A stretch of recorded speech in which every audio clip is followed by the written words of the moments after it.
Hi everyone, back for another NBA preview. It's time to talk about Tony Kornheiser's Washington Wizards.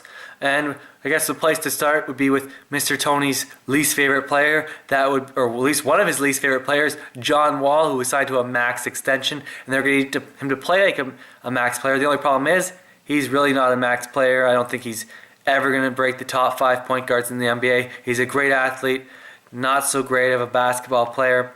So let's go down the roster and see who else will be in the starting lineup with John Wall. And let's start with the big men, Emeka Okafor and Nene. Both big bodies who like the low post, low block, but both really limited in their athleticism now at this point in their career.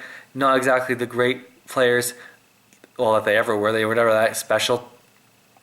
Should be guys that you're just hoping to get 32 minutes out of and can rack up some rebounds.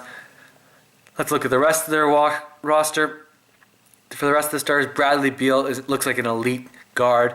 I mean, coming out of Florida, there was all this hype, and he has proven to lived up to it so far. He's been excellent. He's the player that they really should be giving the max contract to if he continues at this rate of improvement. They drafted Otto Porter 3rd overall, but people aren't so high on him anymore. I really liked him at Georgetown. I think he'll be a good player in Washington. He's from the area. I think he develops into a fan favorite and a guy who is a good scorer and rebounder defender. And then we look at the Wizards had a bunch of first round picks lately. Jan Vesely has proven to be a bust, whose highlight is his draft day smooch with his smoking hot Czech model girlfriend. Chris Singleton hasn't really developed into much of anything. Kevin Seraphin has had his moments, but they're brief in between. Looking at some of the guys they've signed recently, Martell Webster, they overpaid. Never really lived up to the hype of being the Seattle high school legend.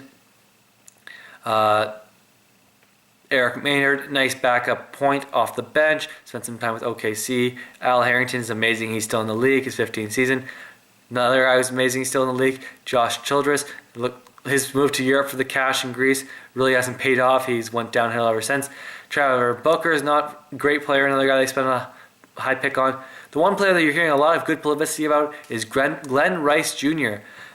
He was booted out of school, went to the D League, drafted in the 2nd round. A guy who some people are saying right now is better than Otto Porter Jr. So they could have a nice little internal competition between the two rookies that could help them.